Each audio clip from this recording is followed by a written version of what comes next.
Set की इस live class में आप सभी का हार्दिक स्वागत और अभिनंदन है। मैं डीएन मिश्रा। आज रीजनिंग के टॉपिक कैलेंडर, जिसका फाइनल स्टेप है, और साथ ही साथ आज हम लोग अगला लेसन पढ़ेंगे, that will be coding decoding.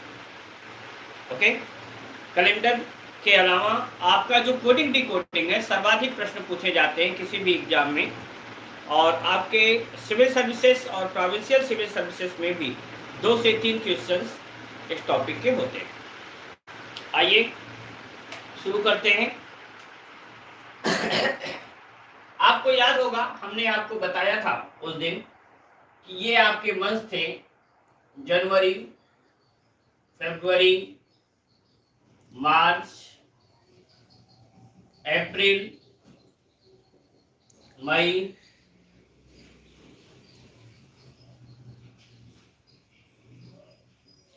जून, जुलाई, अगस्त, सितंबर, अक्टूबर, नवंबर और दिसंबर। ये 12 महीने थे।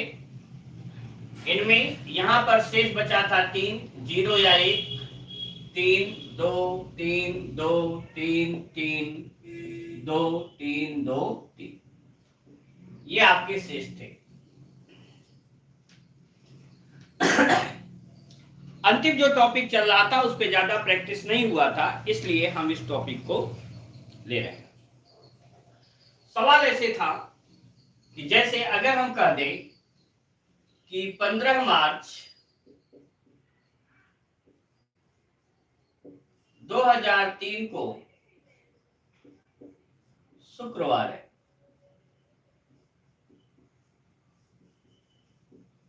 तो 23 अक्टूबर 2008 को कौन सा दिन होगा? Then 23rd October 2008. Good evening to all. चलिए, जिनको याद ना हो या कोई अगर आज नया हो तो वो ध्यान दें। पहले हमने बताया था कि अगर दी गई तारीख फरवरी के बाद की हो, if the given date is after February and the year is leap year, then तो लीप ईयर होने के बावजूद, except leap year, in the next year there will be only one day difference. Leap year होने के बावजूद अगले वर्ष केवल एक दिन का अंतर आता है। नंबर 2 बताया था, अगर दी गई तारीख फरवरी के बाद की हो किंतु अगला वर्ष लीप वर्ष हो, तो अगले वर्ष में हम क्या करते हैं, जो वह लीप ईयर होता है उसी लीप वर्ष में 2 दिन का अंतर हो जाता है। आप देखिए 2003 है, हमें पहले 2008 में आना है। 3 के बाद अगला वर्ष 2004 है जो लीप ईयर है, इसलिए उसी लीप ईयर में 2 दिन का अंतर। 5, 6, 7 और फिर 8 में भी कितने का दिन का अंतर आ गया? 2 दिन का अंतर है। ये हमें आशा सभी लोग समझ चुके होंगे। अब हम आ गए 15 मार्च 2008 को कौन सा दिन होगा, इनको गिनने पर इतने आ जाते हैं। अब 15 मार्च से हमें कहां आना है? 23 अक्टूबर पर आना है। जरा देखिएगा, 15 मार्च से मार्च में कितने दिन बचे? 30 दिन। 31 दिन का मार्च होगा, 15 दिन हो चुके, 16 दिन। अप्रैल, मई, जून, जुलाई, अगस्त, सितंबर और अक्टूबर में कितना? 23/7। जोड़िए, 2, 1, 3, 1, 4, 1, 5, 2, 7 कट गया, छोड़ दीजिए। 16, 2, 18, 3, 21, 7 से कट गया, छोड़ दीजिए। 2, 3, 5, 3, 8, 2, 10 और 23, 23, 10, 33 में 7 से भाग दीजिए। 7, 4, 28, कितने दिन बचे? 5। यहां से 5 दिन आगे जाइए, फ्राइडे से शुक्रवार, शनि, रवि, सोम, मंगल, बुध। बुधवार हो गया, या इसे हम कहें वेडनेसडे। ठीक, इसमें ईयर भी चेंज हुआ है, आप देख रहे हैं, ईयर भी चेंज हुआ है और डेट भी चेंज हुई है, दोनों। एक और सवाल आपके लिए दिया है, 27 फरवरी 2009 संडे, तो 7 अक्टूबर 2024 को कौन सा दिन होगा? 7 अक्टूबर 2024। ध्यान दे लीजिए जो लोग नए हैं। आप देखिए 2009 से पहले हम 2024, ये तारीख जो है मार्च से पहले की है, इसलिए कोई दिक्कत नहीं, सामान्य नियम लगेगा। 2009 से 2010, 2011, 2012, 2012 लीप ईयर है, 13 में 2 दिन का अंतर, 14, 15, 16, 17 में 2 दिन का, 18, 19, 20, 21 में 2 दिन का, 22, 23, 24। अब हम आ गए 27 फरवरी 2024। अब बताइए फरवरी 27 दिन हो चुकी है, 2024 हम आ चुके हैं, कितने दिन बचे? 2 दिन। क्यों? क्योंकि फरवरी 29 डेज की होगी 2024 में। फरवरी हो गया, मार्च, अप्रैल, मई, जून, जुलाई, अगस्त, सितंबर और अक्टूबर में कितनी तारीख? 7 बटे 7। जोड़िए 3, 2, 5, 6, 7 कट गया, 1, 2, 3, 4, 5, 6, 2, 8, 9, 10, 11, 2, 13, 3, 16, 2, 18, 3, 21, 7 से कट गया, 2, 3, 5, 3, 8, 2, 10, 7, 17, 17 में 7 से भाग दीजिए, 7 दूना 14, कितना बचा? 3। 3 दिन आगे जाइए संडे से, Monday, Tuesday, Wednesday. That's all.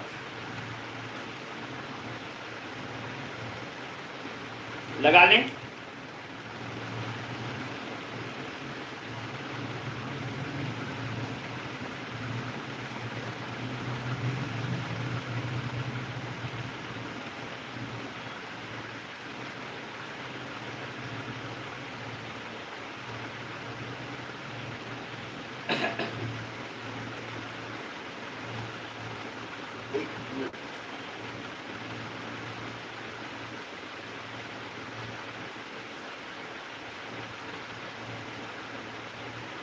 कोई कुछ कह रहा था? लोकेश जी कुछ कह रहे थे, मैसेज डिलीट कर दिया आपने जब तक हम देखने की कोशिश किए। चलिए, सभी लोगों का वेडनेसडे आ चुका है। अब आगे सवाल बदलने जा रहा है, ध्यान रखिएगा। टॉपिक चेंज होने जा रहा है आज का।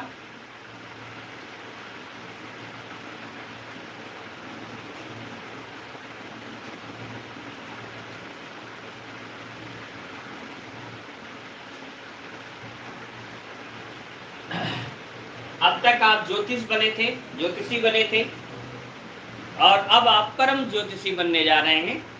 किसी भी दी गई तारीख को कैसे दिन ज्ञात करते हैं उस पर आ रहे हैं। ठीक है?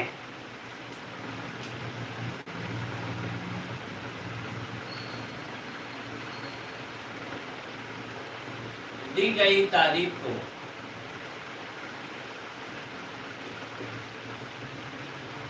दिन ज्ञात करना।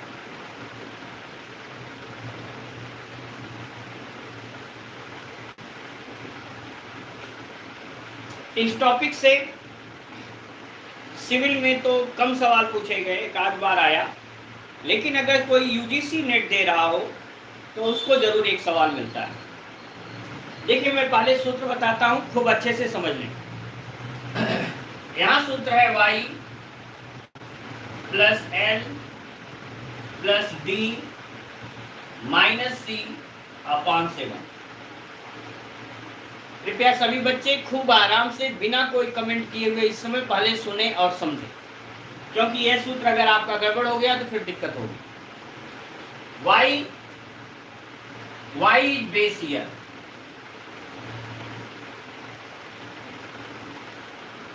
y base year. Base year क्या होगा?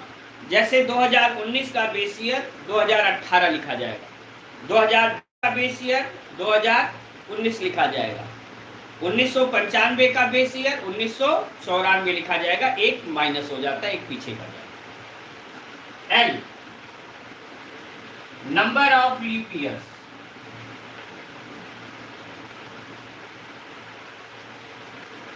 यहां तक कुल लीप वर्षों की संख्या कैसे आएगी? y में 4 से भाग दीजिए, जितना पूर्णांक आएगा, जितनी इंटीग्रल वैल्यू आएगी वो नंबर ऑफ लीप ईयर। लेकिन ध्यान रखिएगा दशमलव में मत ले जाइएगा, हमेशा कितने से भाग देना? y में 4 से, बेस ईयर में भाग देना। आगे डी, नंबर ऑफ डेट्स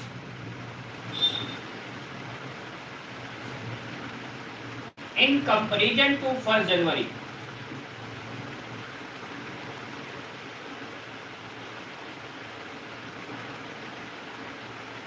एक जनवरी के सापेक्ष दिनों की संख्या, number of days in comparison to 1 January, एक जनवरी के सापेक्ष दिनों की संख्या। अब C, number of century years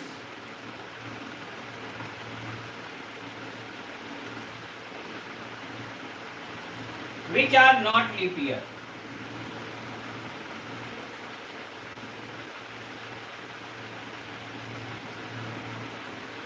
उन शताब्दियों की संख्या जो लीप वर्ष नहीं थे। आपको याद होगा मैंने बताया था कि अब तक केवल 5 शताब्दियां शताब्दी लीप वर्ष रह चुकी हैं। कौन कौन सी थी? 400, 800, 1200, 1600 और 2000। जो नया कैलेंडर आया ग्रेगोरियन कैलेंडर, उसमें यह 4 शताब्दियों को ही शताब्दी लीप वर्ष माना गया। मतलब all those century years which are perfectly divisible by 400 they are known as century leap year. तो अब देखिए जब आप 4 से भाग देते हैं तो उन सेंचुरीज की भी काउंट हो जाती है, तो आखिर उनको घटाना पड़ेगा। अब जरा सोचिए क्या है, अगर आपको दिखाई दे रहा होगा यहां तक ही कि हम यहां लिख दे रहे हैं सी का मान। अगर हम 1800 से 1899 तक चले, फ्रॉम 1800 टू 1899, कितनी शताब्दियां हो गई? 18 हो गई ना। यहां तक कितनी शताब्दियां हो गई? 18 हो गई। 1800 का रहे, 100 कितने हुए? 18। यहां तक कितने लीप ईयर थे? 1800 तक ये 4, 1 2 3 4 घटा दीजिए। कितनी शताब्दियां शताब्दी लीप वर्ष नहीं रही? 40। ये बात समझ में आई?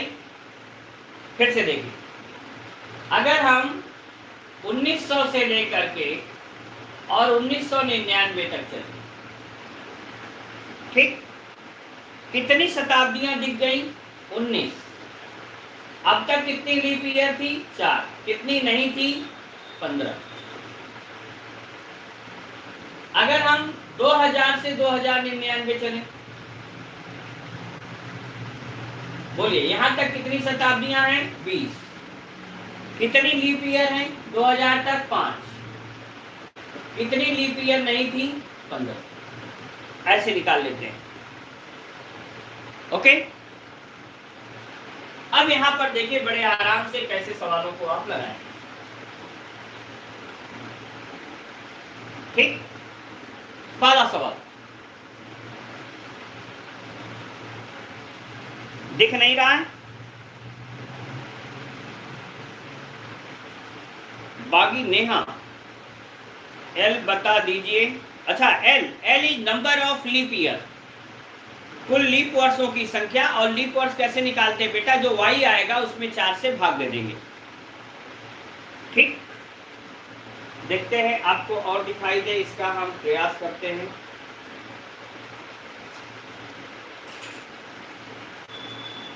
अब देखिए कुछ दिखाई दिया होगा बेहतर, सबको दिखाई दे रहा है? गुड, अन्य लोग कह रहे हैं हाँ दिखाई दे रहा है। चलिए, तो पहला हम निकालने चल रहे हैं कि हमारा देश 26 जनवरी 1945 1950 को गणतंत्र हुआ, सभी पता है सबको? वो दिन कौन सा था ये हम निकालने चल रहे हैं, खूब अच्छे से समझिए। y की जगह इससे एक कम होगा, क्या लिखेंगे? 1949। सबके समझ में आया? प्लस l, जो बच्ची पूछी थी वो ध्यान दे। इसमें बेटा 4 से भाग दो, 4 चौक को 16, बचा 3 34, 4 बटे 32, बचा 2 29, 4 सत्ते 28। बस जो आपका दशमलव का पार्ट है उसे छोड़ दीजिए, ये आप उतार चुके होंगे।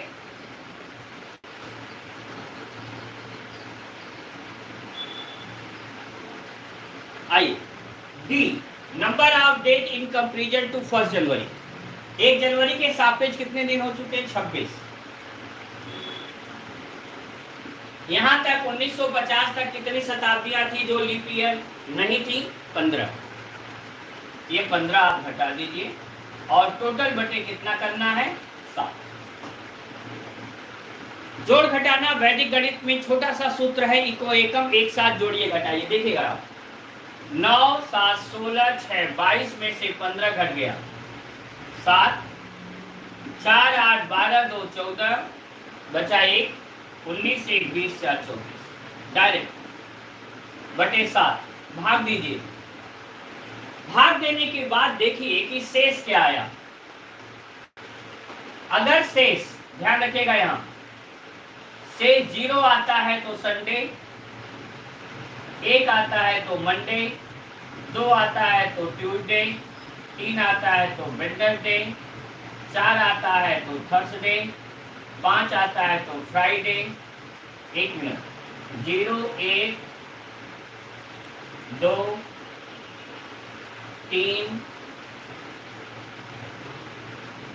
0 Sunday, Monday, Tuesday, Wednesday, Thursday, Friday, यहाँ 5 लिखते हैं, फ्राइडे, और 6 आता है तो क्या होगा? 7 से भाग देंगे तो 6 से ज्यादा शेष आ नहीं सकता है। अब इसको 7 से भाग दीजिए, 7 3 21, कितना बचा? 3, 3 के आगे 4 उतारिए, 34, 7 चौक 28, 6 67, 7 9 63, क्या बचा? 4। 4 का मतलब कौन सा दिन था? थर्सडे। आपका देश थर्सडे को क्या हुआ? गणतंत्र।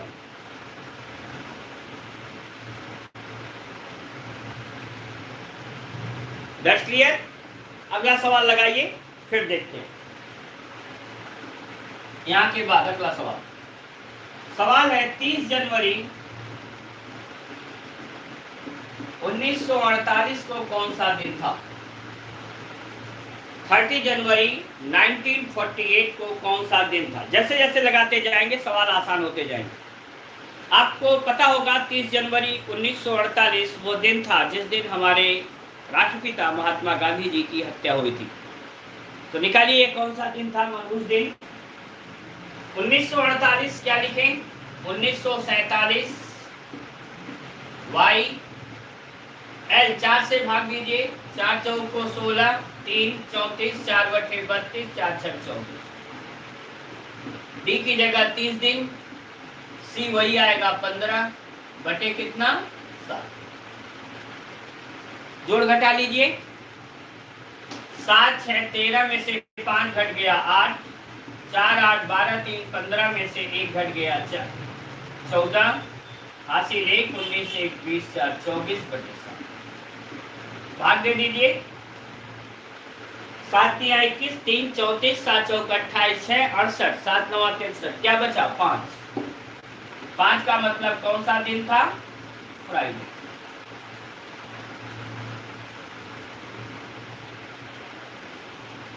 जल्दी करें सर। 10 मार्च 2001 सैटरडे है, लेकिन 10 नवंबर 2014 मंडे है। रिपीट कैलेंडर के होते भी प्लीज 10 मार्च 2001 सैटरडे है, लेकिन 10 नवंबर 2014 मंडे है। ये कैसे भैया? ये किसने कहा कि 2001 का कैलेंडर 2014 में रिपीट होगा? लोकेश जी, ये किसने बताया कि 2001 का कैलेंडर 2014 में रिपीट होगा? मार्च का कैलेंडर नवंबर में रिपीट होता है, लेकिन सेम वर्ष में मेरे भाई, ईयर सेम होना चाहिए। 2001 में आप जाओगे तो 10 मार्च 2001 को अगर सैटरडे है तो 10 नवंबर 2001 को क्या होगा? सैटरडे होगा। आप देखो 2001 का कैलेंडर कैसे 2014 में रिपीट हो जाएगा, जरा बताओ तो। 2001 से पहले क्या था? 2000 था, वह क्या था? लीप ईयर था। तो 1 और 6 जोड़िए, 2007 में कैलेंडर रिपीट होगा ना? बोलिए यार, कुछ जो बताता हूं उसको ध्यान देके सुनो। समझ आ गया कॉन्सेप्ट? सर एक माइनस क्यों कर रहे हैं बेस ईयर में? क्यों? बेस ईयर के कारण ही तो ये अगले महीने होंगे। 1949 के जो बेस ईयर पूरा हो जाता है, उसके बाद ही 1950 के अगले दिनों में निकालेंगे ना। अगर 1950 पूरा वर्ष आपने ले लिया तब तो दिसंबर खत्म हो गया, तब कहां से उसके बीच की आप ईयर को निकालेंगे? तो सब घटाना पड़ जाएगा।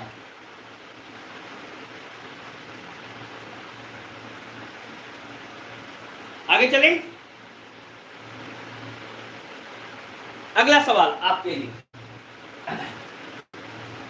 अब देखिए, ये सी का मान हम ऐसे ही निकाल लिया करेंगे, ध्यान दीजिएगा।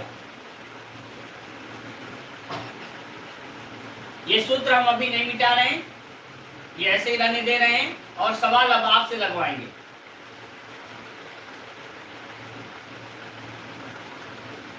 चलो भाई, कोई अपना डेट ऑफ बर्थ बताए और हम बताते हैं कि वो किस दिन पैदा हुआ। कोई जल्दी से अपना डेट ऑफ बर्थ बताए और हम देखते हैं कि वो किस दिन पैदा हुआ। कोई है जो अपना डेट ऑफ बर्थ बता सकता है? 15/6/2000। अरे यार गजब। 31 मार्च 1995। चलो भाई देखते हैं। 31 मार्च 1995 थोड़ा कठिन लग रहा है। अमन कपूर, देखिए किस दिन पैदा हुए थे? 31 मार्च 1995। 31 मार्च 1995। ठीक, अब जरा देखो आप, बेस ईयर 1995 का 1994, वाई हो गया। 4 से भाग दीजिए, 4 चौक को 16, 3 39, 4 9 36, 3 34, 4 बटे 32, शेष को छोड़ दिया। y plus L plus D. अब आइए, यहाँ मार्च है और 1995 सिंपल ईयर है, इसलिए फरवरी में 0 जोड़ेगा। 303, बोलिए, इससे पहले का जोड़ना। 3 और 0 कितना हुआ? 3। 3 और 31, 31 और 34 हो गया। अगर मार्च है तो फरवरी तक के दिनों को जोड़िए, जुलाई है तो जून तक के दिनों को, शेष दिनों को जोड़ के, और जून में जितनी तारीख है उसको जोड़ना। सी का मान 15 ही रहेगा बटे 7। 4 8 12 4, 16 में से 15 घट गया 1, 9 9 18 3 21, 19 2 21 4 25। लग रहा संडे को पैदा हुआ है क्या ये? 7 3 21, 4 41, 7 5 35, फिर से 7 3 21 बचा 4 41, 7 5 35 बचा 6 61, 7 बटे 56 बचा 5, फ्राइडे।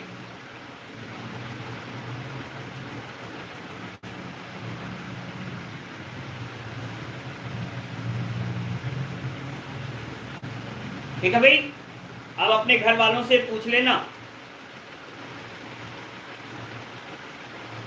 अमन कपूर, आपका जन्म संडे वो किस दिन हुआ है भाई? फ्राइडे को हुआ है। और एक चीज बताएं आपको, शुक्रवार को जन्म लेने वाले बहुत ऐतिहासिक होते हैं। जिसका जन्म शुक्रवार को हो अथवा मृत्यु शुक्रवार को हो, दोनों बहुत ही फेमस होते हैं, राष्ट्रीय स्तर के लोग होते हैं। अंडरस्टूड? तो देखते हैं कि कौन वो होता है। एक और बताए, 18/4/2000, 18/4/2000। देखिए भाई, इनका ऐसी महान हस्तियां किस दिन जन्म ली? 18/4/2000।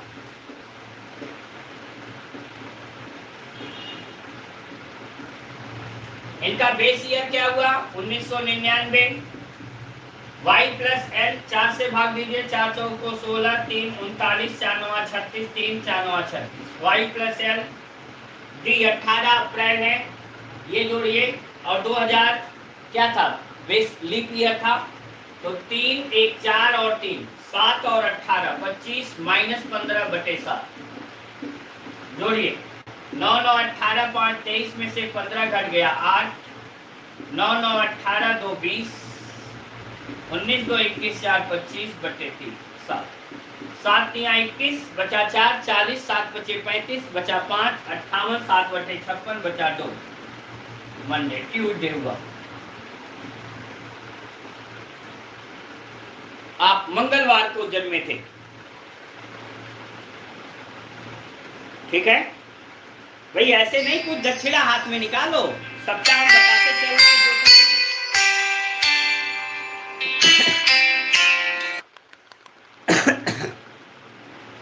है ना?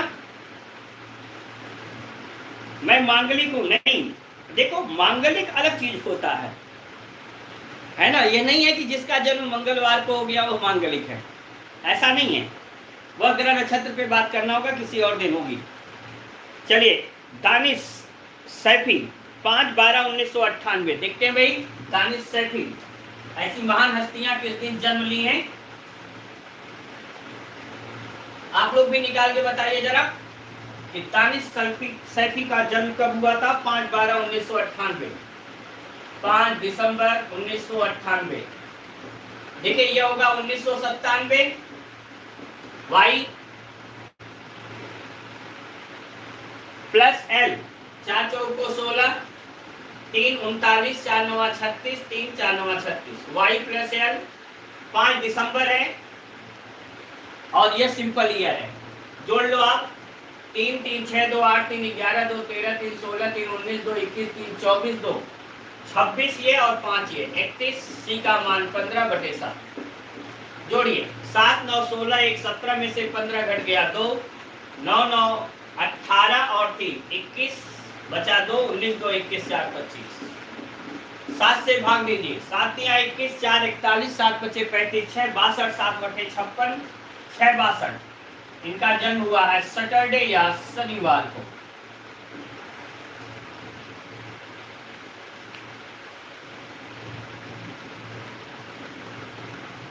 अरे मांगलिक होना वो ग्रह नक्षत्र के आधार पे है यार ऋतिक, ज्यादा परेशान ना हो। देखिए, सभी लोगों ने बता दिया भाई। साजिद हसन 5/12/2001 साजिद हसन पैदा हुए हैं, इनका भी निकाल लेना। सैटरडे इज राइट सर, ये कभी गलत हो ही नहीं सकता है नालायकों। इस पे राइट और रॉन्ग की बात कभी करना, ये हमेशा 100% एक्यूरेट है, ठीक है? अगर नहीं सही आता है तो कैलेंडर बदल लेना। कैलेंडर गलत हो सकता है, मोबाइल गलत हो सकता है, लेकिन ये गलत नहीं हो सकता।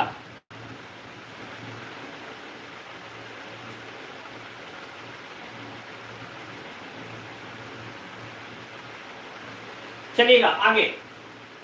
अब देखिए, एक आपके लिए दे रहा हूं, ठीक ना? और आप लगा के दिखाइए और हमें बताइए कि किस दिन पैदा हुए। हाँ, पहला आपको पता होगा, हमारा देश 15 अगस्त 1947 को आजाद हुआ। निकालिए वो दिन कौन सा था? जल्दी से देखते हैं, सबसे पहले कौन बताता है। 15 अगस्त 1947 कौन सा दिन था? हाँ ऋतिक जी, आपका लीप ईयर है।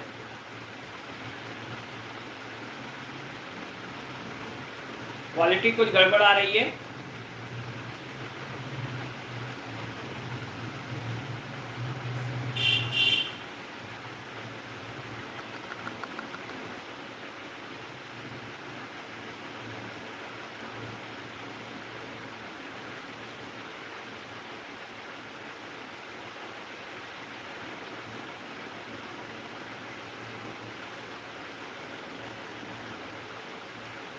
15 अगस्त 1947।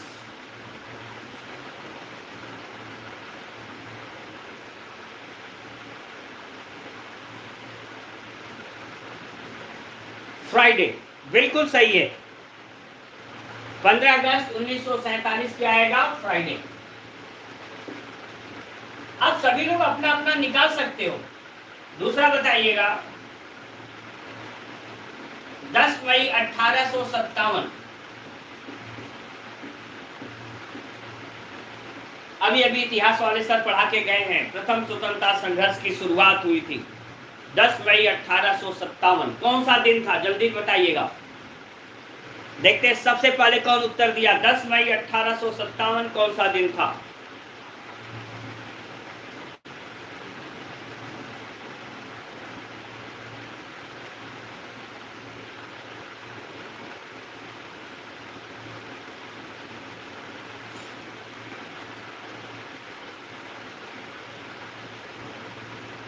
इसमें क्वालिटी थोड़ी गड़बड़ आ रही है।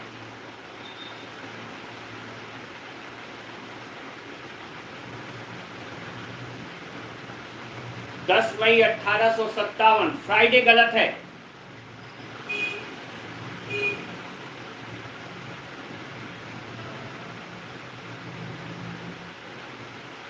ऋतिक उपाध्याय अभी को आए हैं। गुड, सबसे पहले उत्तर सही दिया है हर्षवर्धन सिंह शेखावत ने, संडे। बधाई हो हर्षवर्धन जी। दूसरे नंबर पर निकिता ने दिया है। तीसरा अमन कपूर ने दिया है, संडे। फिर विजय ने भी दिया है, मनीषा राठौर ने दिया है। समझा रहा हूं, देखो बेटा, पहले इसका बेस ईयर वाई लिखना है। वाई का मान 1856। ये सबके समझ में आ गया होगा।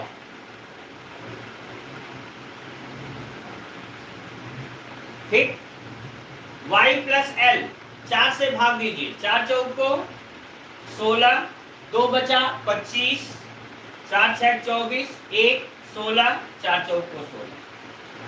y plus L plus D 10 मई, ये सिंपल ईयर है इसलिए यहाँ जीरो जोड़ा जाएगा। मई है तो अप्रैल तक के दिनों को जोड़िए। 2 3 5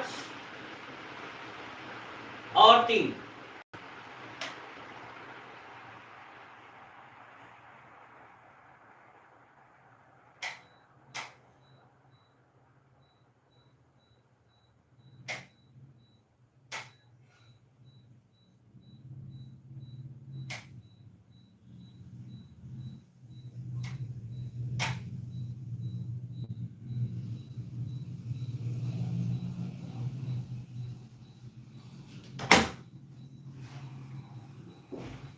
सही हो गया।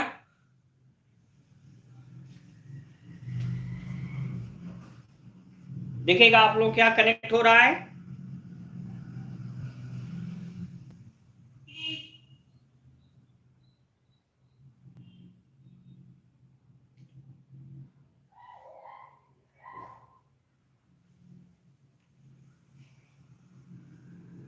फरवरी में आपको यह बताया गया था, ध्यान रखिएगा। फरवरी में यह है कि अगर हमारा ईयर लीप ईयर होगा तो फरवरी में 1 जोड़ेंगे, और अगर सिंपल ईयर है तो फरवरी में क्या जोड़ेंगे? 0 जोड़ेंगे। अब देखिएगा, y plus L plus D, तो हमारा मई है तो अप्रैल तक जोड़िए। 2 3 5 और 3, 5 और 3 8 और 10 18। सी का मान क्या लिखा आपने? देखिए 1857 है, 18 शताब्दियां हो चुकी हैं। अब तक केवल 4 लीप ईयर थी। 18 में से 4 घटाइए, कितना लिया जाएगा? 14 लिया जाएगा, 14 लिया जाएगा। तो सी की जगह 14/7 जोड़िए। 6 4 10 8 18 में से 14 घट गया 4, 5 6 11 और 1 12 हासिल 1, 18 1 19 4 23/7। 7 से भाग दीजिए। 7 तिया 21 बचा 2, 22, 7 तिया 21 बचा 1, 14, 7 दूना 14, पूरा पूरा कट गया, 0 आया। 0 का मतलब क्या हो गया? संडे। ठीक है।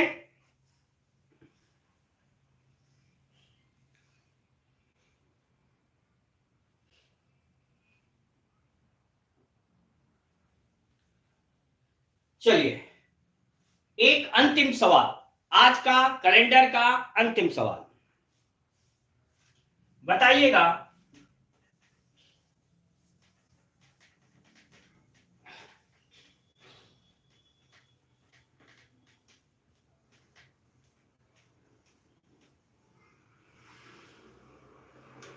ये माना गया है कि आपको ऐसा सवाल दे दें कि थोड़ा सा कॉन्सेप्ट आपका क्लियर हो जाए। 30 दिसंबर 1977 को एक महान हस्ती का जन्म हुआ था। अब आप निकाल के बताइए कि उस महान हस्ती का जन्म किस दिन हुआ था। 30 दिसंबर 1977। बेटा जो 30 दिन के होंगे वहां पर 2 आएगा, और जहां 31 दिन का महीना होगा वहां 3 आएगा।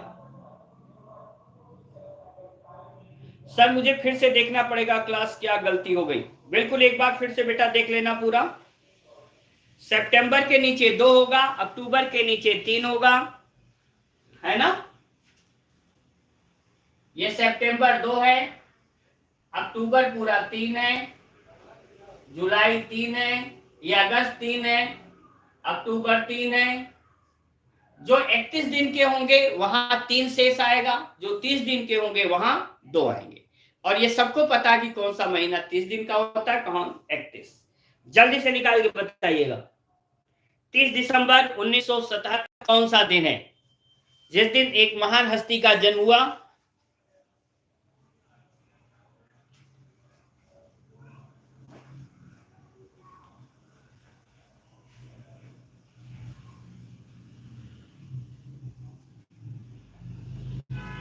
अरे गुड, सबसे पहले हर्षवर्धन सिंह शेखावत बता रहे हैं फ्राइडे, और उससे पहले बताएं मनीषा राठौर। बिल्कुल सही है, फ्राइडे आएगा। कौन सा दिन आ गया, फ्राइडे हो गया। इस दिन एक महान हस्ती का जन्म हुआ था, और वो महान हस्ती आपको पढ़ा रहा है। Good, that's surprise. आइए आप आगे चलते हैं।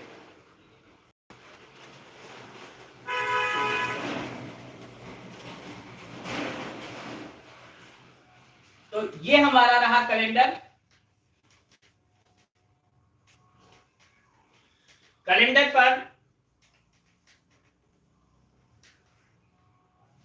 पर टेस्ट देने के लिए और आप इस पर क्विज के लिए तैयार रहिएगा।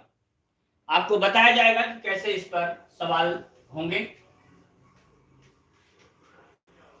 हमें आशा है कि जो लोग पहले से जुड़ चुके थे उन लोगों का टेलीग्राम ग्रुप बन जाएगा आज, और जो लोग नहीं जिन लोगों का रजिस्ट्रेशन नहीं हुआ था, यूट्यूब के जरिए जुड़े हैं, उनसे हम अलग से उनका फोन नंबर लेंगे। ठीक है, टेलीग्राम का एक लिंक हो जाएगा, उससे आप लोग ज्वाइन करिएगा, हम बता देंगे आपको टेलीग्राम का लिंक। अब आप देखिए, the new lesson is coding decoding.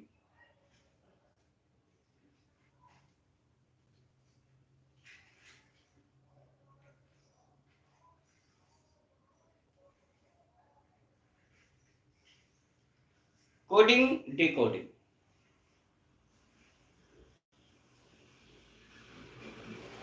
Sir please एक बार सिविल अपनी बातें कह करके ना डिलीट मत किया करो, हमें पूरा पढ़ लेने दिया करो।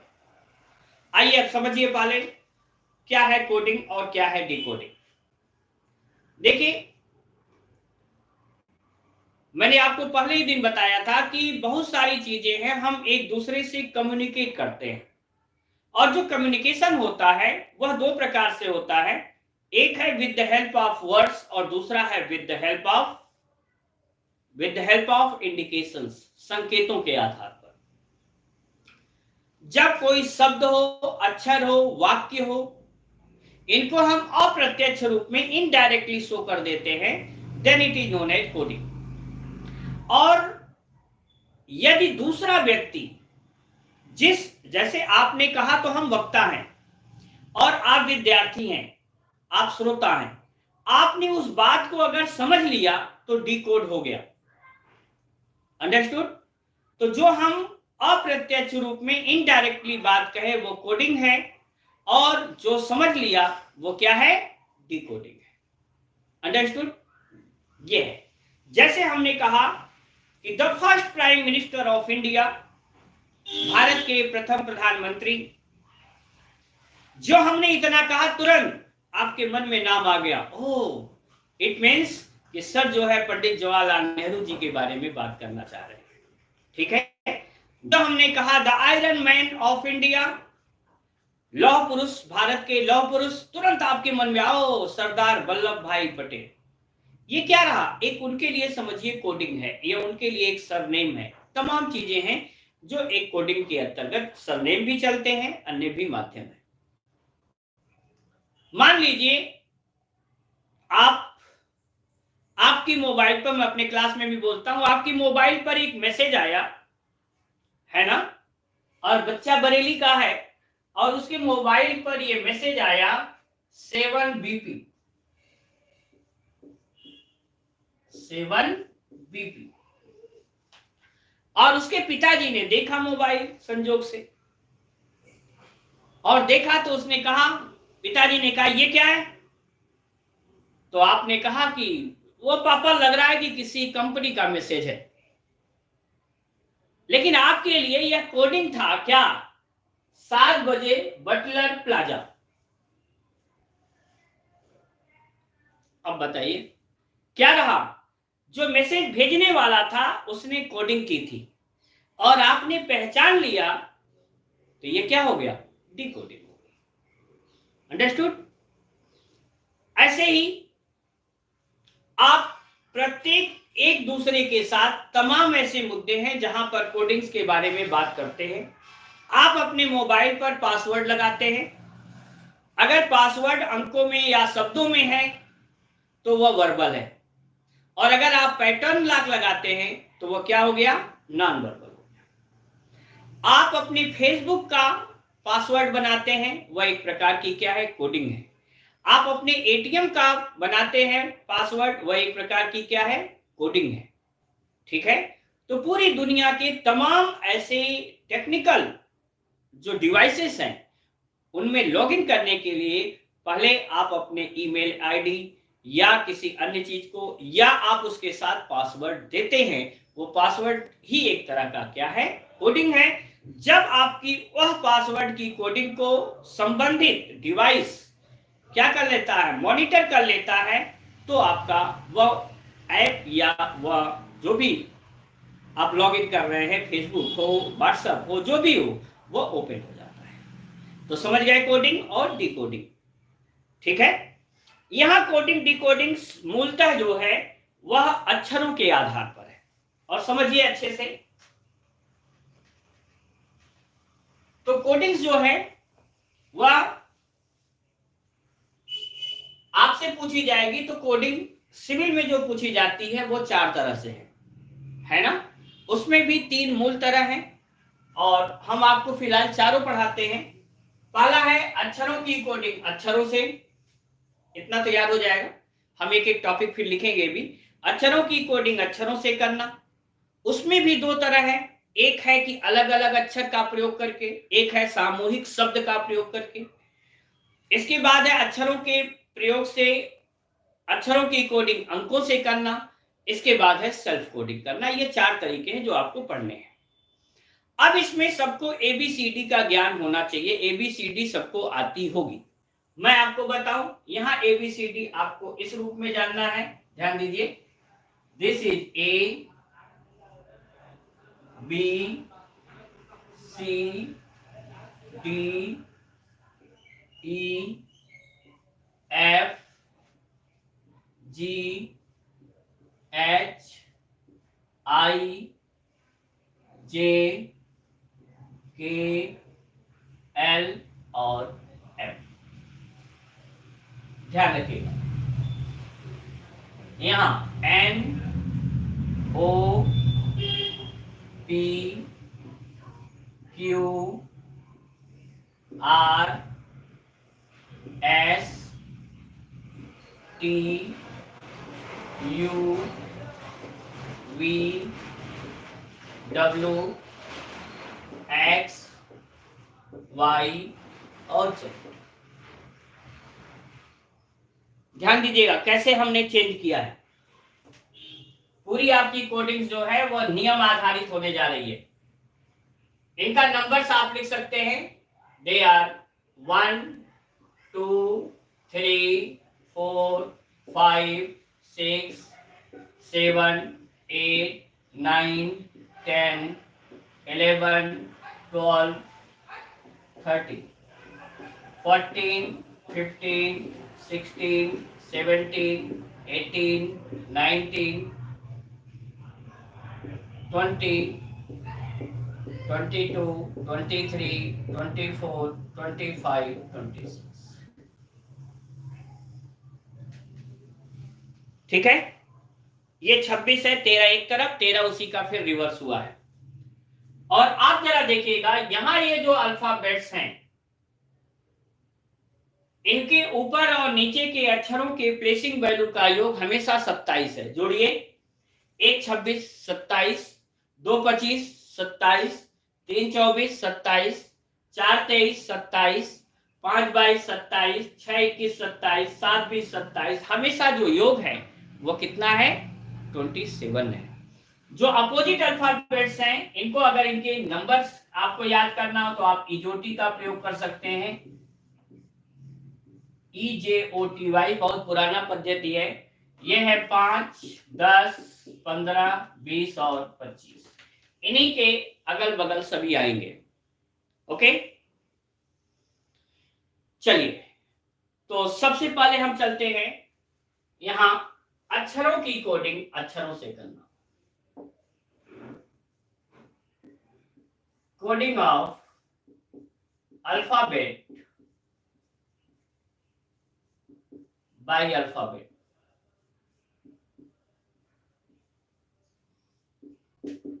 अक्षरों की कोडिंग अक्षरों से करना।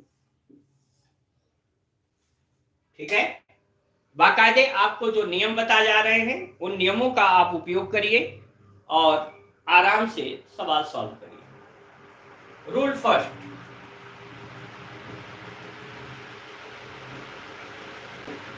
एक निश्चित संख्या जोड़ते हुए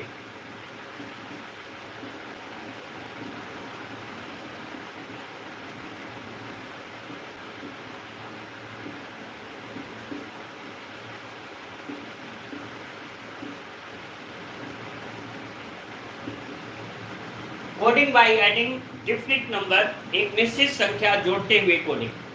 देखना कैसे बेटा, अगर हम कह दें if Sumit is coded as, Hindi में कहा जाता है यदि किसी कूट भाषा में सुमित को क्या लिखा गया? U W O K V लिखा जाए तो कमल को क्या लिखा जाएगा?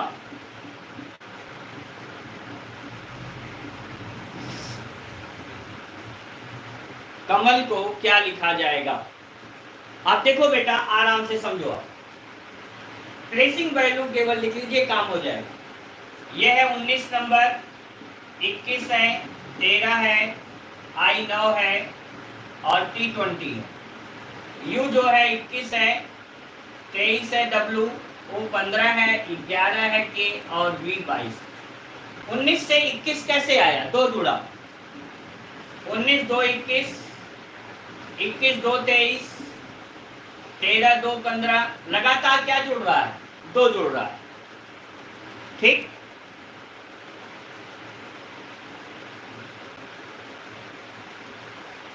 अरे सर कभी कभी हिंदी भी बड़ी तकलीफ दे देती है, दिमाग फिर जाता। अच्छा गुड, आइए अब कमाल है। यहां देखिए K 11 है, 11 and 2 13, नंबर पे कौन आएगा? M। 1 and 2 3 C, 13 and 2 15, 15 का मतलब O, 1 and 2 3, 3 नंबर पर C, और 12 and 2 14 पर कौन आ गया N। आपका उत्तर आ गया MCOCN। बोलिए, आप सभी लोगों को समझ में आ गया था? गुड। रुचि श्रीवास्तव, तमाम लोगों ने उत्तर, अनुराग उपाध्याय सबसे पहले उत्तर सही दिए थे, MCOCN। रूल 2 लिखेगा, नियम 2।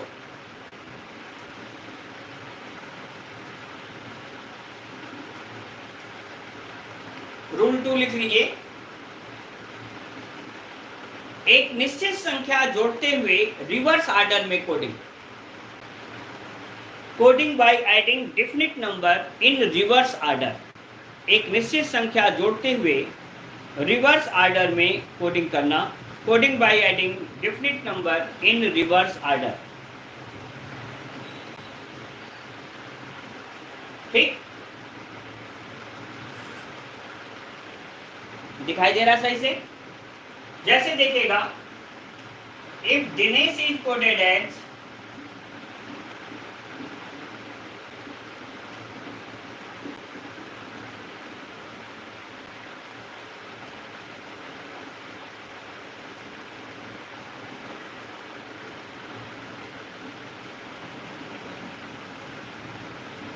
ये JUGPKF लिखा जाए दिनेश को, तो सुधीर को क्या लिखा जाएगा?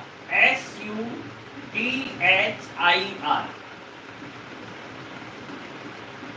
सुधीर को क्या लिखा जाएगा? बनाइए जल्दी से।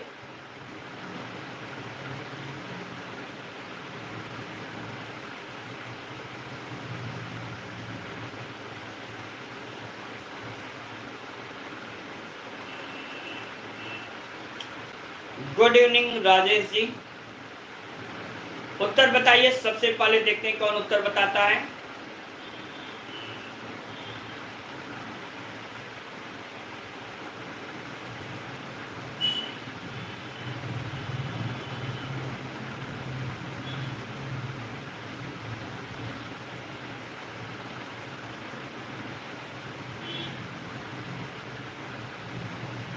TKJFWU, सबसे पहले प्रवीण वर्मा जी ने उत्तर बताया है। देखते हैं, देखिए यहां ऐसे है,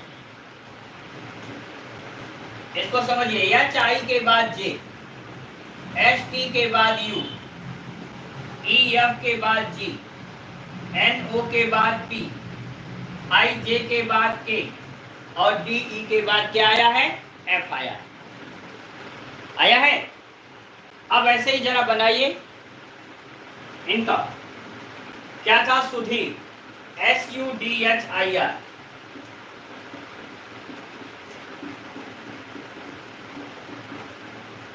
क्या करेंगे? R का सबसे पहले लिखेंगे, RS के बाद T, IJ के बाद K, HI के बाद J, DE के बाद F, UV के बाद W और ST के बाद U। TKJFWU, this is the correct answer.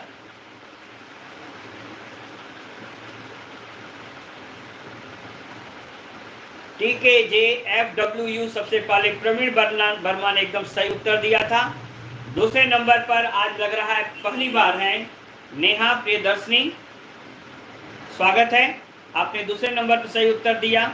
Nikita देवी ने भी सही उत्तर दिया और मयंक ने भी उत्तर सही दिया है। गुड, आगे चलिएगा। रूल 3।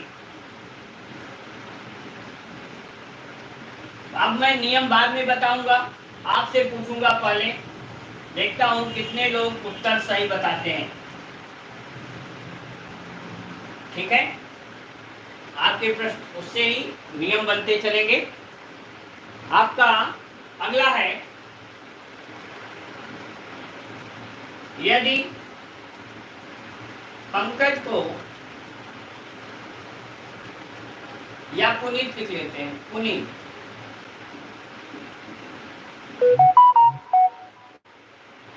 गुणित को किसी कूट भाषा में W R G P V G लिखा जाए तो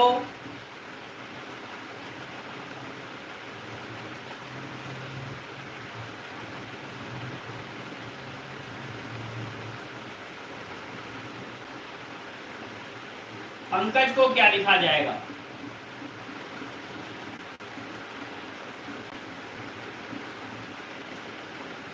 पंकज को क्या लिखा जाएगा? जल्दी से बताइएगा, देखते हैं कौन उत्तर सही बताता है।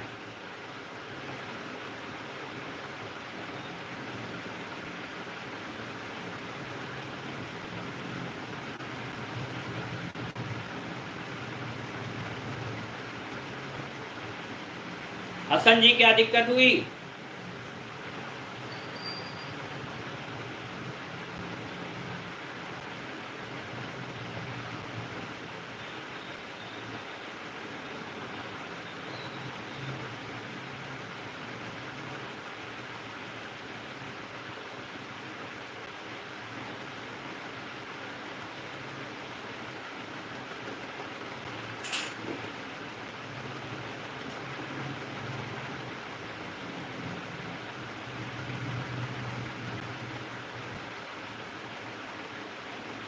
किसी को आया?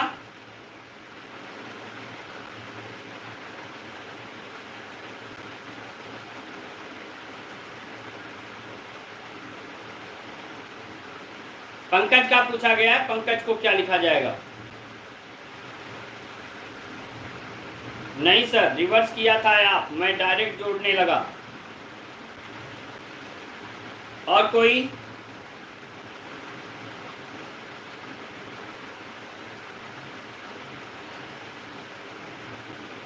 ये कठिन था भी, सामान्य लोग नहीं लगा पाएंगे। CRMPVG, शाबाश शाबाश, बेहतरीन। प्रवीण वर्मा, गजब। आइए नियम लिख लीजिएगा। एक निश्चित संख्या जोड़ते हुए क्रॉस ऑर्डर में coding, coding by adding definite number in cross order. ये है क्रॉस ऑर्डर, ऐसे में कोडिंग करना है। ऐसे देखिएगा आप,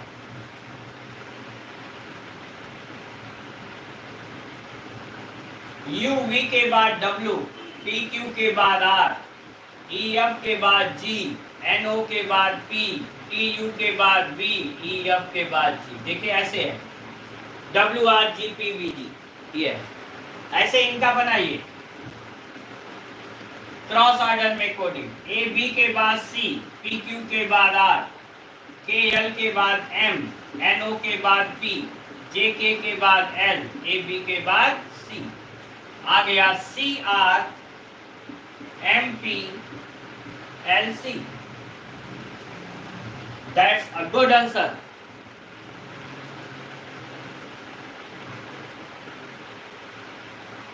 प्रवीण का गलत हो गया था थोड़ा सा, CRMPLC होगा, इसलिए नेहा सबसे पहली स्टूडेंट रही जिन्होंने एकदम सही उत्तर दिया। गुड नेहा, कैरी ऑन बेटा।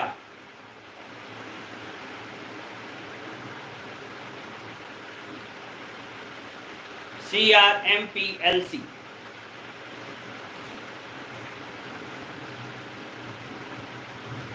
अगला चलिएगा, नेक्स्ट रूल लिखेगा, ये भी आपके ऊपर है, पहले आप बताएंगे इसके बाद देखते हैं कौन पहले बताता है। यदि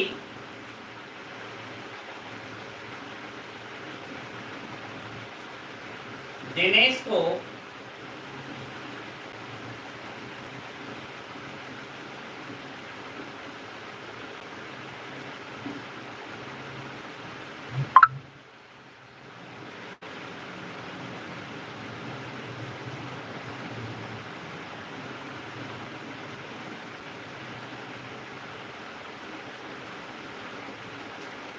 QLGKVH लिखा जाए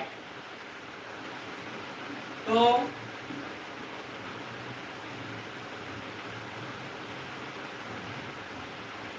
ऑनेस्ट को क्या लिखा जाएगा?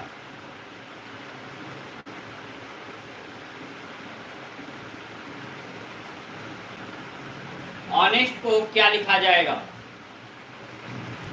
रूल बनाने से पहले जल्दी से आप बता लें तो मैं आपको रूल बता दूंगा। देखते हैं सबसे पहले कौन उत्तर बताता है।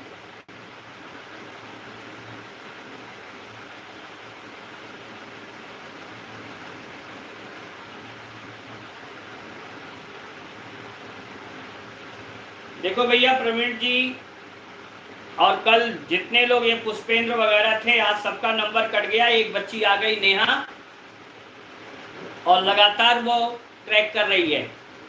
अब आप लोगों का कंपटीशन है, देखते हैं सबसे पहले कौन बताता है।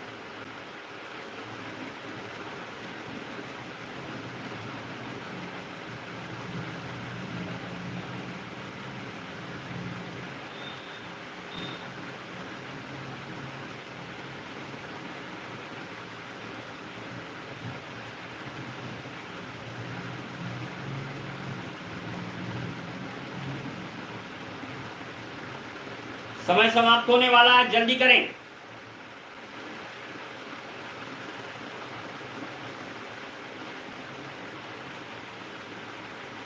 अभी तक किसी ने भी सही उत्तर नहीं दिया।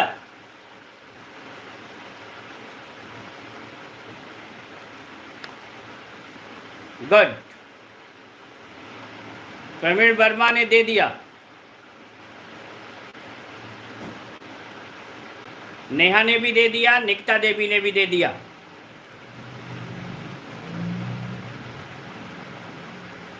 देखते हैं कौन उत्तर सही दिया। देखिए, इसका नियम लिख लीजिएगा। कोडिंग बाय मेकिंग पेयर्स, युग्म बनाकर निश्चित संख्या जोड़ते हुए रिवर्स ऑर्डर में कोडिंग करना। Coding by adding definite number,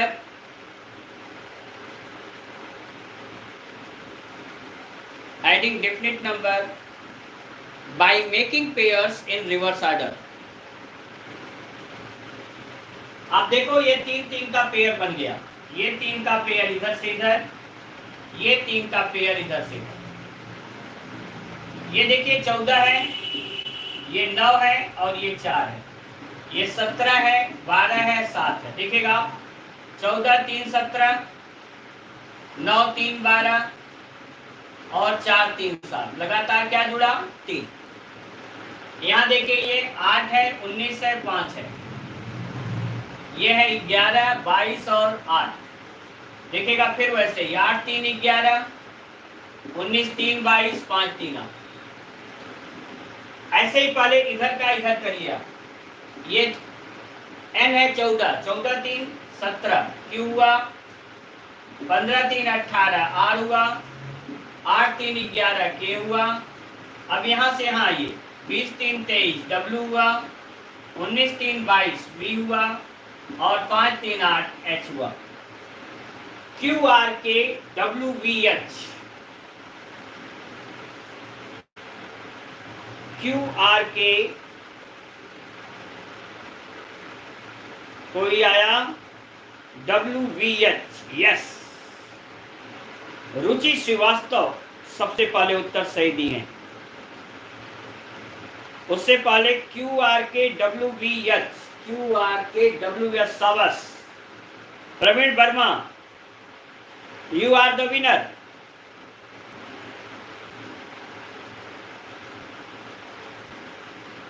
अब की बार सबसे तेज उत्तर देने वाले रहे प्रवीण वर्मा।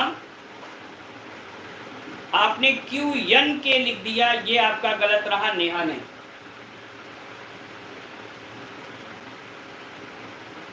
हो गया? गुड। रायल रजनीश, स्वागत है आपका, पहली बार दिख रहे हैं। अब अगला नियम, नेक्स्ट रूल। अब देखते हैं कि कौन बताता है।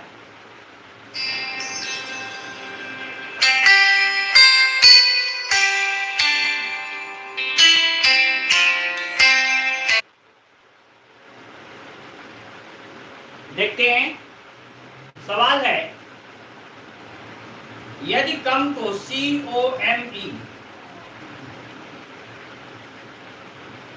come is coded as EMOC.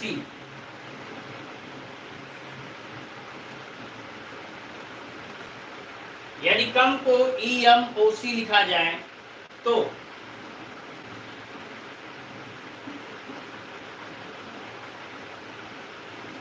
REST,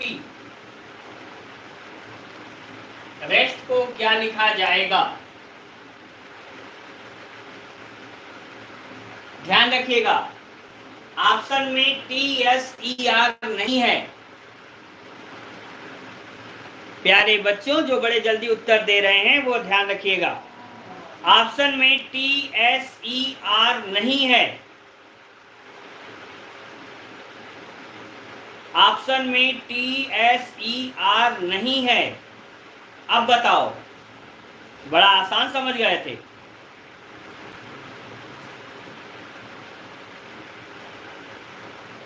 इतनी आसान रीजनिंग नहीं होती कि बस उलट के रख दिया और आपने मार दिया और हम उसको पढ़ा रहे हैं ना। जल्दी से करें।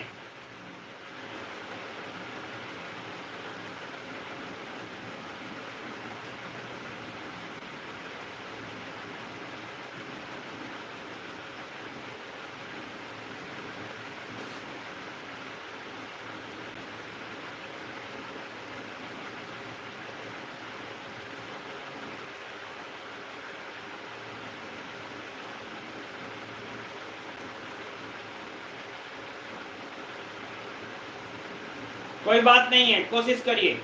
TSER कुछ लोग बता रहे हैं, बता दिया। TSER ऑप्शन नहीं है फिर भी बता रहे हैं। NCUR नेहा प्रियदर्शनी बताइए।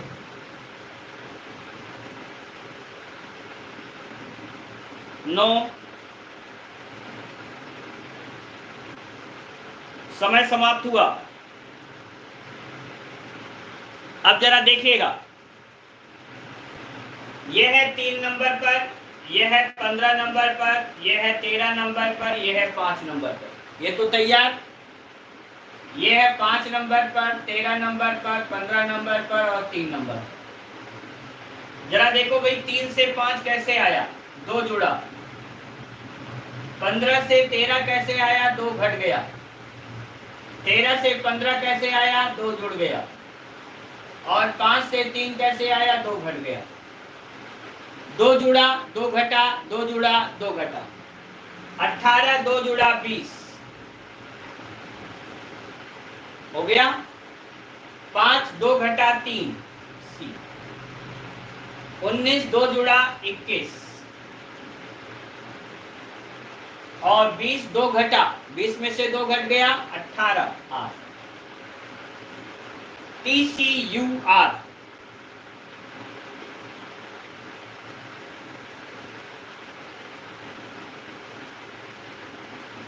TCUR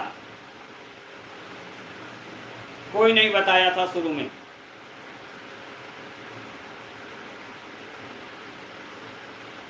मेरे बताने के बाद तमाम उत्तर आने लग गए। राय रजनीश जी सबसे पहले उसमें भी बताए, उससे पहले सत्यम राज ने बताया TCUR।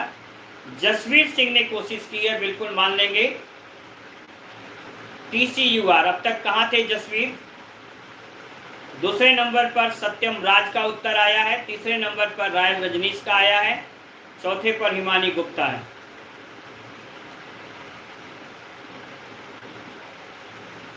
अब तक ये जो हमने आपको 5 नियम बताए, ये पांचों नियम किस पर थे? एक निश्चित संख्या चाहे जोड़ रहे थे चाहे घटा रहे थे, इस पर आधारित था। ठीक है, अब आइए अगला नियम लिख लीजिएगा। रूल 6,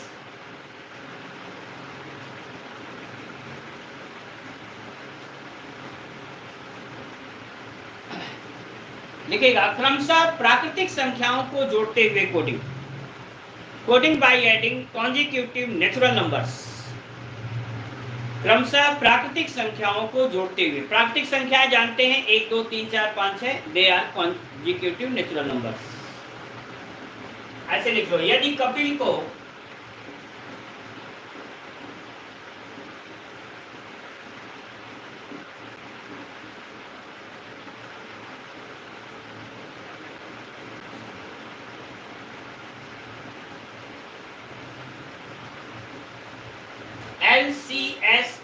राजू लिखा जाए तो सुमन को क्या लिखा जाएगा?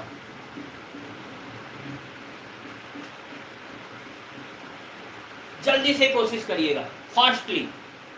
सबसे पहले कौन उत्तर दिया हम देख रहे हैं।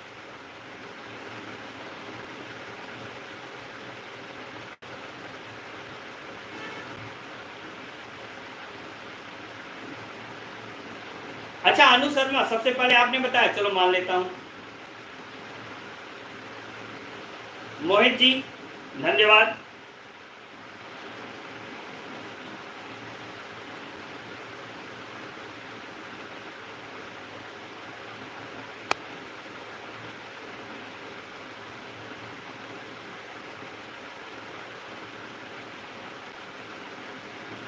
और कोई TWPES, सुनील यादव पहले बोल रहे हैं TWPES। देखते हैं, एक जुड़ा, 21 2 23, दो जुड़ा, 13 3 16, P 4 1 4 5 और 5 जुड़ा 14 5 19, TWPES बिल्कुल।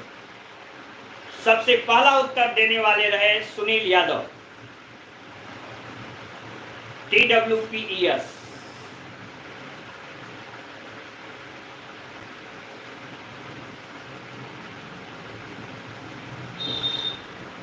शाबाश। अगला नियम, क्रमशः सम संख्याओं को जोड़ते हुए coding. Coding by adding consecutive even natural numbers. सम संख्याएं सभी लोग जानते हैं, 2 4 6 8 10 12, ये सब क्या है? इवन नंबर्स है। ओके, तो इनका लगाइएगा। सवाल हम दे रहे हैं, if road is coded as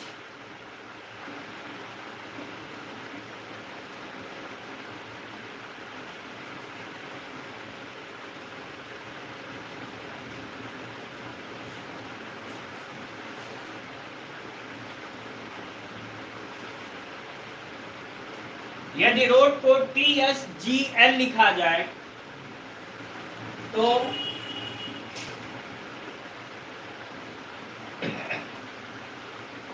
PAID पेट को क्या लिखा जाएगा? जल्दी से उत्तर बताएं।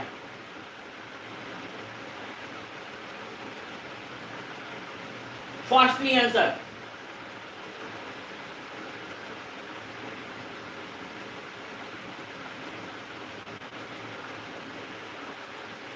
फास्टली आंसर, REOL, ये प्रवीण वर्मा ने बताया है। और कोई? निकिता ने भी REOL, रुचि श्रीवास्तव ने भी, इसका मतलब हिमानी गुप्ता कह रही REKL। अब देख लेते हैं, काफी लोगों के उत्तर आ गए। पहले 2 जोड़िए, 16 2 18, सही है। 4 जोड़िए, 1 4 5, सही है। 6 जोड़िए, 9 6 15, 15 पर O। और 8 जोड़िए, 8 और 4 12। REOL correct answer.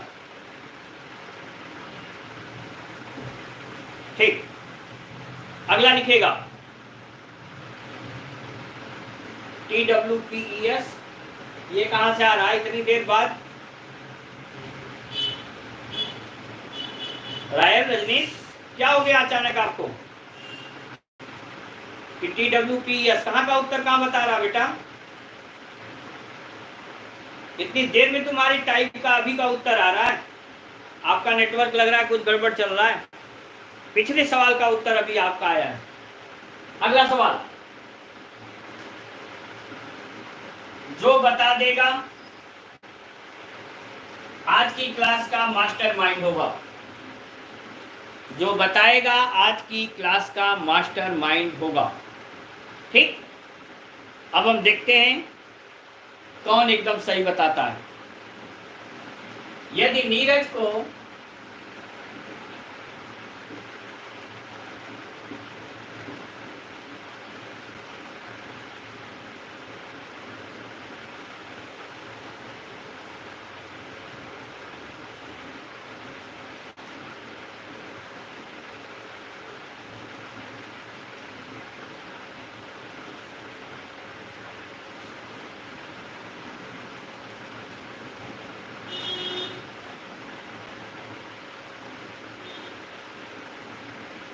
PHJYLW लिखा जाए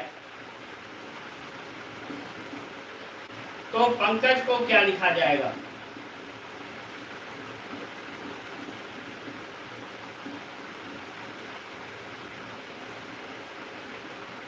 देखते हैं फास्टली सबसे पहले उत्तर कौन देकर के आज विजयी होता है।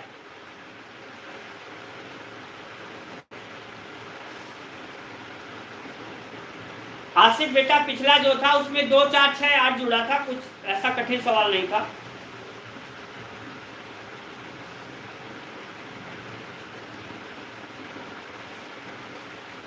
पंकज को क्या लिखा जाएगा? जल्दी से बताएं कौन उत्तर सही दे रहा है।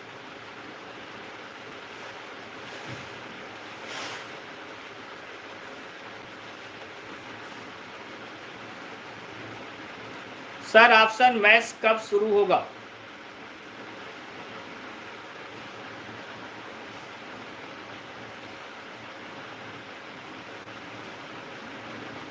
ऑप्शनल मैथ्स का क्या मतलब है? आप सोच रहे हैं अच्छा ऑप्शनल, अब ऑप्शनल तो थोड़ा सा रुक करके ही बेटा आप देखते हैं, जैसा सर लोग हमारे बड़े अधिकारी जैसा डिसाइड करेंगे। अभी तो प्री का क्लास चल रहा है।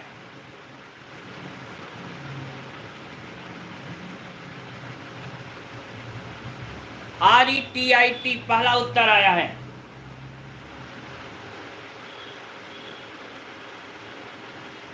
और बताइए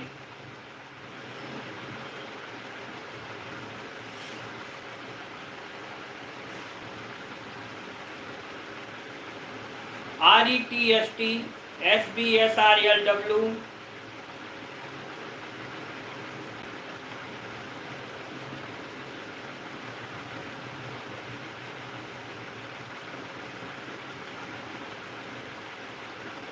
RDS RLN RDS WLW RDS RLW. Praveen Verma is the first person who gave correct answer. RDS RLW सबसे पहला सही उत्तर देने वाले हैं प्रवीण वर्मा। दूसरे पर हैं राहुल कुमार, यासीन खान गलत कर दिए, निशा दास लगभग पहुंची थी लेकिन गलत कर दी। देखिए ये है जो कोडिंग वह सक्सेसिव प्राइम नंबर जोड़ते हुए है। Coding by adding successive prime numbers, अभाज्य संख्याएं। कैसे देखिए आप, ये 14 है, ये 16 है, कितना जुड़ा? 2। ये 5 है, ये 8 है, कितना जुड़ा? 3। ये 5 है, ये 10 है, कितना जुड़ा? 5। ये 18 है, ये 25 है, कितना जुड़ा? 7। ये 1 है, ये 12 है, कितना जुड़ा? 11। ये 10 है और ये 23 है, कितना जुड़ा? 13। अब आप बताइए 2 3 5 7 11 13 कौन सी संख्याएं हैं? They are prime numbers. ठीक है, और बताया गया था अभाज्य संख्याएं कौन होती हैं? Prime numbers are those numbers which can't be divide by any other number except one and itself. अभाज्य संख्याएं वे संख्याएं हैं जो एक और स्वयं के अलावा अन्य किसी से पूर्णतया विभक्त नहीं होती। अब ये 16 है, 2 जोड़िए 18 8। ये 1 है, 3 जोड़िए 1 3 4। ये 14 है, 5 जोड़िए 19। ये 11 है, 2 3 5 जुड़ चुका है, 7 जोड़िए 11 7 18। 1 11 12 और 10 13 23। क्या आ गया? RDS RLW। समझ गए? ये हमेशा ध्यान दीजिएगा, अगर 2 से जुड़े और विषम संख्याएं आगे आए, 2 के बाद 3 5 7 11 13 ऐसे आए, तो समझिएगा कॉन्जिक्यूटिव सक्सेसिव प्राइम नंबर्स हैं। लेकिन 1 से आए 1 3 5 7 तो यहाँ 9 आएगा, यहाँ 11 नहीं आएगा। 7 के बाद अगली विषम संख्या क्या होगी? 9 होगी। लेकिन 7 के बाद अगली अभाज्य संख्या कौन होगी? 11 होगी। इसका ध्यान रखिएगा। ठीक, अगला सवाल आपके लिए। तो नियम इसका लिख लिया, क्रमशः अभाज्य संख्याओं को जोड़ते हुए coding, coding by adding successive prime numbers, consecutive नहीं कहा जा सकता है, सक्सेसिव प्राइम नंबर्स। अगला देखिएगा, यदि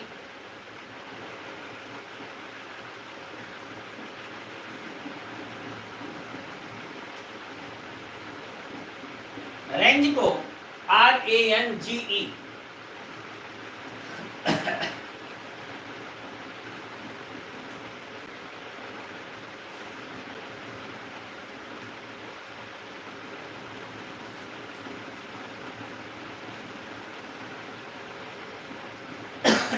SDSNN लिखा जाए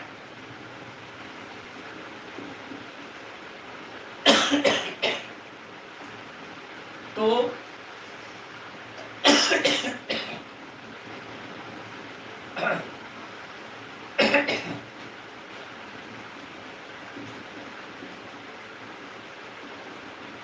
सुमन को क्या लिखा जाएगा?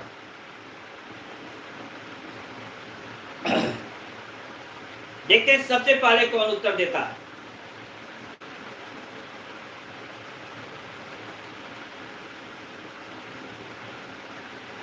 दो तीन के बाद 7 नहीं यासीन जोड़ा गया था, 2 3 के बाद 5 जुड़ा था, 2 3 5 7 11 13 जुड़ा था।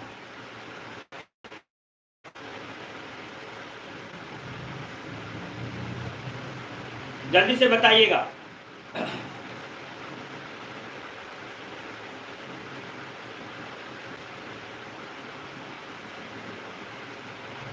TXRHW हिमानी गुप्ता बता रही हैं सबसे पहले। TXRHW 30 सेकंड का समय लेकर के बताइए। TXRHW राहुल कुमार दूसरे नंबर पर। प्लेलिस्ट अभी तक नहीं बनी, मैं देखता हूं, आप देखिएगा। आर के बाद यस 1 जुड़ा, ए बी यहां 3 जुड़ा, 5 जुड़ा, 7 जुड़ा और 9 जुड़ा। यहां 1 जोड़िए, 3 जोड़िए 21 3 24, 5 जोड़िए 13 5 18, 7 जोड़िए 1 7 8 और 9 जोड़िए 14 9 23। TXRHW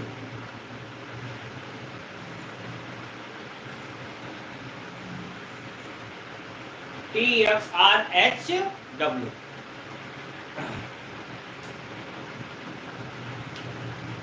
तो इसके जो है 4 नियम रह गए हैं और कल हम उसे बताते हुए फिर उसका अगला भाग जो है कोडिंग ऑफ अल्फाबाइट न्यूमरल्स उसको हम लोग पढ़ेंगे। और उम्मीद है कि कल जो है कोडिंग डिकोडिंग खत्म हो जाएगी आपकी, है ना। तो इस सप्ताह में जो हमारा टारगेट था वो टारगेट लगभग पूरा होने के कगार पर है। अब द लास्ट मिनट आपके साथ, ठीक है। देखिए, आपने 2 छोटे छोटे, एक छोटा जानवर है एक बहुत बड़ा जानवर है। आपने भौरा देखा होगा और दूसरा हाथी देखा होगा। फिजिक्स ये कहता है कि जो भौरा है उस भौरे के पंख इतने छोटे हैं कि उसके द्वारा रिप्लेस किया गया एयर उसके भार को उठाने की क्षमता नहीं रखता है, ठीक है। लेकिन भौरे को यह लगता है कि मुझे पंख दिया गया है, इसलिए जैसे दूसरे उड़ रहे हैं ऐसे ही मुझे भी उड़ना चाहिए। और लगातार प्रयासों के बाद भौरा फिजिक्स के उस नियम को गलत सिद्ध करता है और भौरा उड़कर दिखाता है ना। वहीं दूसरी ओर हाथी बेहद बलशाली है, लेकिन जब हाथी बच्चे के रूप में पकड़ करके आता है, जो भी शिकारी जंगल से कहीं से पकड़ कर लाता है, खरीद करके लाता है, तो उसको वह एक पतली जंजीर से उसके पैर को बांध देता है। जब वह हाथी या हस्तिनी अपने पैर को आगे बढ़ाती है तो उसके पैरों से उसे बार बार एहसास हो जाता है, क्या मैं इस रस्से को या इस जंजीर को नहीं तोड़ सकता हूं या नहीं तोड़ सकती। धीरे धीरे करके वही हाथी या हस्तिनी अपने यौना काल में पहुंचता है या पहुंचती है, और उसके अंदर इतना बल होता है कि वो बड़ी बड़ी डालियों को अपने सूंड से तोड़ करके फेंक देती है।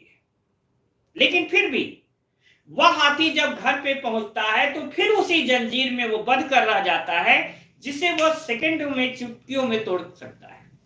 लेकिन उसके दिमाग में यह फिट हो जाता है कि नहीं, मैं इस बंधन से मुक्त नहीं हो सकता। अब जरा देखिएगा, एक बहुत बलशाली था, उसके मन में यह फीड हो गया कि हम इस जंजीर को नहीं तोड़ सकते, और वह जीवन भर उसी जंजीर से बंधा रहता है। लेकिन एक दूसरा विज्ञान के नियम को फेल करते हुए उसके मन में यह होता है कि नहीं, मुझे पंख दिया गया है उड़ने के लिए, इसलिए मुझे उड़ना है, और वह उड़कर दिखाता है। तो ये हमारी होती है एक मेंटल स्थिति, हमारी एक होती है मानसिक योग्यता। अपने मन को मजबूत करिए, बार बार रिपीट करिए, बार बार अध्ययन करिए, अधिक से अधिक अध्ययन करिए। दुनिया का कोई ऐसा लक्ष्य नहीं है जो आप प्राप्त नहीं कर सकते। ठीक, ये जरूरी नहीं है कि दुनिया में जितने लोग हैं, जितने विद्यार्थी हैं, सबके सब सर्विस पाएंगे, ये आवश्यक नहीं है। बहुत सारे हमारे ऐसे सीनियर रहे जिसको हमने देखा कि वो सिविल सर्विसेज के चारों इंटरव्यू दिए, लेकिन वो असफल रहे। मैंने ऐसे मित्रों को भी देखा कि जो लगातार मेंस और इंटरव्यू देते रहे, लेकिन अंत में वो फाइनली सेलेक्ट नहीं हुए, लेकिन कहीं दूसरा रास्ता अख्तियार होकर के वे बेहद सफल बने। आपको बेहतरीन जो गाइड कर रहा है वह भी कहीं ना कहीं असफल हुआ, लेकिन वह एक अच्छा मोटिवेटर बना, एक अच्छा गाइडेंस देने वाला बना। तो ये कतई मत समझिए कि अगर आपको सर्विस नहीं मिली, नौकरी नहीं मिली, तो कहीं से आप कमजोर हैं या आप अच्छे विद्यार्थी नहीं रहे। अपने मन में पहले संपूर्ण पॉजिटिव एनर्जी के साथ जम जाइए, लग जाइए। एक दिन यह दिन आपका होगा, और जिस दिन आप सफल हो जाएंगे ना, ये दुनिया आपके कदमों में होगी। मैं हमेशा एक चीज कहता हूं, दूसरे के फुटप्रिंट्स पर मत चलो, दूसरे के पद चिन्हों पर मत चलो। कुछ ऐसा करो कि खुद तुम्हारे पद चिन्ह बने और दूसरे लोग उस पद चिन्हों पर चलने का अनुसरण करें। ये आवश्यक है। आज के लिए इतना ही। मुझे उम्मीद है कि आप लोगों में एक ऊर्जा आई होगी और आप पढ़ेंगे। धन्यवाद। जय हिंद, जय भारत।